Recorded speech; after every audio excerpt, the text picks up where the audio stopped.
আমি আপনি যদি বিপদে পড়ে যাই, ধৈর্য ধারণ না কইরা যদি মানুষের কাছে হাত পাতি, তাহলে আমাদের ঈমানটা গেল কোথায়? আল্লাহর কাছে সাহায্য চাই। তারা বিপদে পড়ে গেছে, তাহলে কিসের সাহায্য চায়? ফিরআউন তাদেরকে হত্যা করতে চায়, ঈমান আনছে এই কারণে। কিসের কারণে? ঈমান আনছে। মুসা আলাইহিস সালাতু ওয়াস সালাম বলেন, ক্বালা ইয়া কওম ইসতাঈনু বিল্লাহি ওয়াসবিরু, ও আমার কওম একটু ধৈর্য ধারণ করো, আল্লাহ তাআলার কাছে সাহায্য চাও, সাহায্য পাওয়া যাইবা। আল্লাহর কাছে সাহায্য চাইছে, সমুদ্রের কাছে পৌঁছায় গেছে, সমুদ্রের কাছে পৌঁছায় গেছে। ওই দিক দিয়ে ফেরাউনের বাহিনী তাদের কাছাকাছি চলে আসছে, দেখতেছে ওই যে ফেরাউনের বাহিনী আসতেছে, দূর থেকে দেখা যায়। যখনই দেখছে অন্তরের মধ্যে ভয় জেগে গেছে। মুসা আলাইহিস সালাতু ওয়াস সালামকে বলতেছে, ওগো আল্লাহর পয়গম্বর,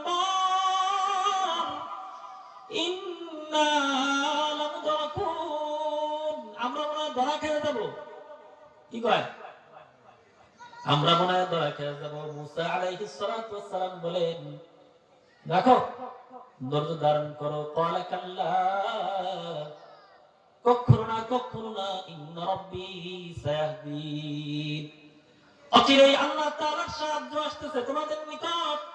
আল্লাহ তাআলার পক্ষ থেকে তোমাদের জন্য সঠিক দিক নির্দেশনা আসতেছে। একটু সহ্য করো, একটু ধৈর্য ধারণ করো।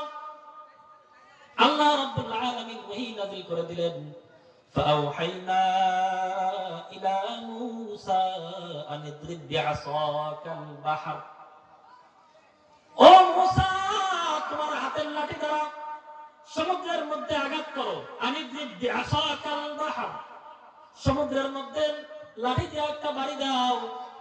ফানফালাকা ফাকানা কুল্লু ফিরকিন কাত-তাউদিল আযীম। সকলে বলেন সুবহানাল্লাহ। সঙ্গে সঙ্গে আল্লাহ রাব্বুল আলামিনের কুদরতে, আল্লাহ তাআলার কি অপার কুদরত, পানিগুলা দেয়ালের মতো উঁচু হয়ে গেছে, পর্বতের মতো উঁচু হয়ে গেছে। কাত-তাউদিল আযীম, বিরাট দেয়াল, বিরাট পর্বতের মতো হয়ে গেছে। মাঝে মাঝে জানলার মতো সিস্টেমও আছে। 12টা রাস্তা হয়ে গেছে। বনি ইসরাইলের 12টা গোত্র 12টা রাস্তা দিয়ে ঢুকে গেছে। প্রত্যেকটা গোত্রকে দেখতেছিল। সুবহানাল্লাহ বললেন না? কালকে দেবেন নাকি? পার হয়ে গেছে সমুদ্রের মধ্যে, রাস্তা হয়ে গেছে, পার হয়ে গেছে। কার সাহায্যের মাধ্যমে? কার কাছে সাহায্য চাইছিল? আল্লাহ রাব্বুল আলামিনের কাছে সাহায্য চাইছিল। আল্লাহ সাহায্য করছে কি করে নাই?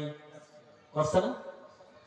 আমি আপনি যদি বিপদে পড়ে যাই, ধৈর্য ধারণ না কইরা যদি মানুষের কাছে হাত পাতি, তাহলে আমাদের ঈমানটা গেল কোথায়?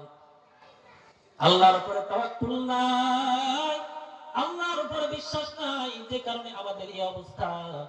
আল্লাহর উপরে যদি ঈমান আমাদের পরিপূর্ণ থাকতো, বিশ্বাস পরিপূর্ণ থাকতো, ধৈর্য সবর যদি আমাদের মধ্যে থাকতো, তাহলে অবশ্যই আমরা কি করতাম? সবর করতাম, নামাজ পড়তাম, সাহায্য চাইতাম। আল্লাহর